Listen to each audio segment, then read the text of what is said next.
All right, this video you are watching now is Landmark Beach Resort, located in Lagos State, worth over $250 million, housing over 80 businesses and more than 2,000 employees, which are all Nigerians. I want you guys to watch this video from the owner of the resort, Mr. Paul.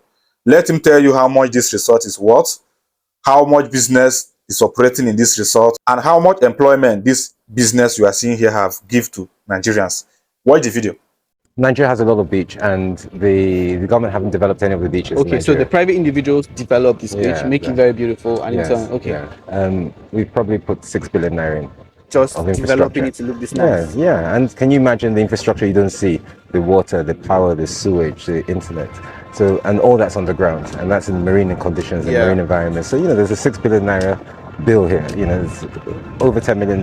Yeah. And the government hasn't, and this is a beach that's 1 kilometer long. So imagine if you had to do that for the 236 kilometers of Lagos beaches. Entrepreneurs will definitely change the world. We get about 20,000 people within this ecosystem every single week. 20,000 people visit the landmark every week. We get approximately 20,000 people here every week. Is that excluding of when you have like massive events? Because I know you have an event center that's quite popular. Exclusive events. How much is the ticket in here again? So the ticket, it ranges from 2,500. All right. Yeah. You can do the math. Yeah. Yeah. I took a helicopter ride in 2008 and looked around Lagos for a piece of land to buy. I looked at the bustling business district of Victoria Island, looked at the growing sort of residential corridor of Lekki, and I thought to myself from the air, I looked at this area and I thought, what is this? There's an area completely undeveloped. There was nothing here. The roads were not here. None of these buildings were here. We landed the helicopter and I negotiated with the royal family at the time, and we reached a landing to buy this land, right? We've sunk over $150 million in here, right?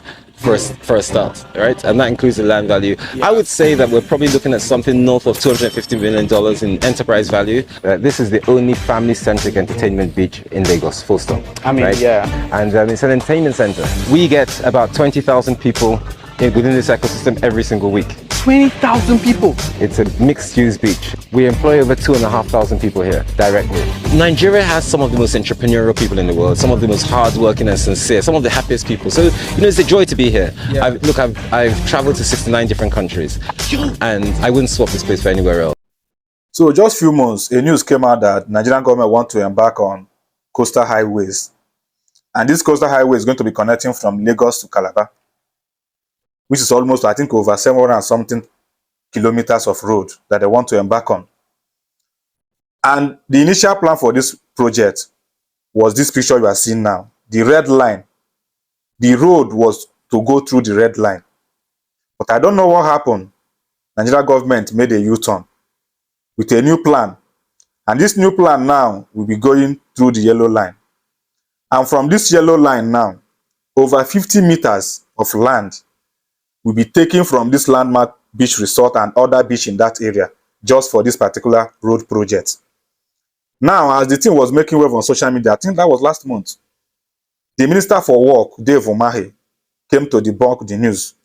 And according to him, he said that the project is not going to affect landmark beach resort and other business in that area, that it will not affect them. We don't know what happened. Just yesterday, as I'm speaking to you right now, demolition have begun in that particular area, and this demolition have affected both landmark beach resort and other investment in that area. This video you are seeing now are videos coming from that particular location.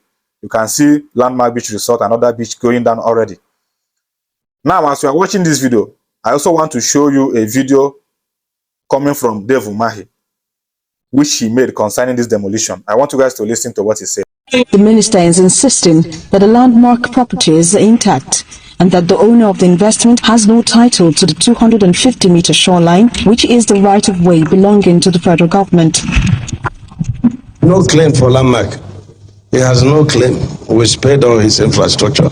We don't pay for shanties. And even those shanties are on our right-of-ways, 250 meters from the shoreline. So he has no claim. We made all the efforts to spare all his infrastructure, and that's why I say he's a politician. Me, I'm an engineer, and so while he plays the politics, I do the engineering work. Many Nigerians now, because of their tribal sentiment, are rejoicing that this particular project is going down, simply because the owner of this beach resort is an Igbo man. Many people are rejoicing and celebrating it. But the question we should be asking ourselves is this. We all are Nigerians. We have been in this country. We have seen what our leaders are doing. We know what they are capable of. The question we should be asking ourselves is this. This particular road project that they are using to destroy people's businesses, does it worth it? Does this road project, does it worth it? How many federal roads in this country can we beat our chest to say that this road is in good condition? This is the question we should be asking ourselves. How many Nigerian federal road is in good condition? How many of our road in this country is in good condition? Nigeria is one of the countries that has one of the worst road in the whole of Africa. And instead of our leaders to channel their energy in fixing this road, they are embarking on a new big elephant project that we all know that this project will not even be completed even in the next 40 years. It's not a curse. This is reality. This project that they are using to destroy all this business now, they will still not complete it even in the next 8 years. This is fact. This road will not even be completed. In a country where we have high rate of unemployment, you guys are destroying businesses that is giving thousands of Nigerians job. Does it worth it? That is the question we should be asking ourselves. Let's leave sentiment aside. Let's leave tribal sentiment aside. This demolition, does it worth it? How can you be destroying something that is providing job to the masses, to the citizens? In a country where we are having high rate of unemployment, in a project where we know that even in the next 30 years, they will not complete this project. With all the bad road we have in this country, our federal roads are very, very like a dead zone. But they have abandoned it. They want to embark on a new project. Now we all know that this is another means for them to siphon money. We know. Let's tell ourselves the truth. Oh. Let's tell ourselves the truth. Are they going to complete this project? The answer is no. Do we have enough business to provide job in this country? The answer is no. If this red line was the initial plan, how come did they now come up with this new plan that will now affect Landmark Beach Resort and other business?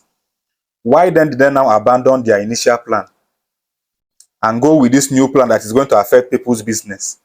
What is their agenda? What is their plan? Because if it is for me, they could have just go with the red line, where they know that this one will not affect people's business.